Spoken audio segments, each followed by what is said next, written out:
I have shared a mantra which originated from someone who lived between the 1920s and 1960s. And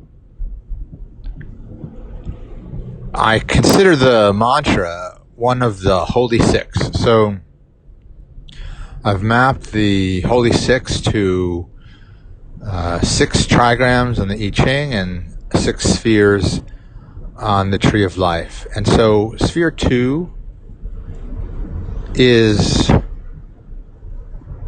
presence. That's the wind. And we just stay in the present moment as much as possible. And when we leave the present moment and notice it, we're back in the present moment without judging it. Then sphere 3 is lake. And ordinarily, lake and sphere 3 I've oriented with understanding. But with the Holy Six, it's actually, in a sense, the opposite. It's beginner's mind, admitting that you don't understand. The only thing you understand is that you don't understand, that you don't know. So 2 of the Holy Six we've mentioned so far, the first being presence and the second being beginner's mind. Those are the foundational. Then with sphere 4, which is associated with river, that's our purpose, which is, in my opinion, compassion for ourselves and others, if possible. And compassion for the challenges of life. But if you don't have beginner's mind, it's very hard to have compassion because you think you know how things should be. And if you can't be present, you can't have compassion. So these are building blocks. Moving to sphere 5, which is fire, ordinarily associated with limits, and one of the great limits is humility. Not assuming that you have all the power in the world or know everything, right? So that builds on beginner's mind. Compassion certainly requires humility, and it's hard to be humble if you're not present. So all these are working together. Sphere 6 we don't count. It's the place of balance. There's no, not that we don't count it, but there's no trigram associated with it. Sphere 7, we associate that with the trigram of thunder, and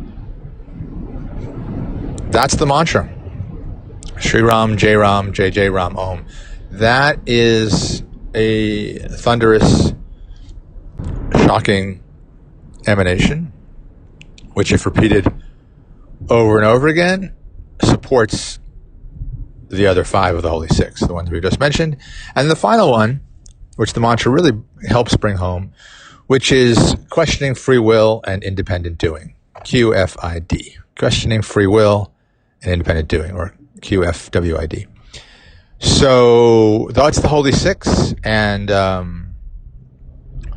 when we find sphere 8, the mountain, there's a certain stillness that can come if we're not the one who's doing anything, and we hand over the certainty that we have free will. So we're not taking a position whether there is free will or not. We're simply saying, hold it loosely. And it's probably some kind of paradox where we do and don't have it. But in any case, that's what I call the master chart. That's the, or the merge chart. That is the combination of the I Ching portion of the Tree of Life as it's been reinterpreted and the Holy Six. Sri Ram Jai Ram Jai Jai Ram Om. Sri Ram Jai Ram Jai Jai Ram Om. Sri Ram Jai Ram Jai Jai Ram Om. Sri Ram Jai Ram Jai Jai Ram Om. Sri Ram Jai Ram Jai Jai Ram Om. Sri Ram Jai Ram Jai Jai Ram Om. Sri Ram Jai Ram Jai Jai Ram Om. Sri Ram Jai Ram Jai Jai Ram.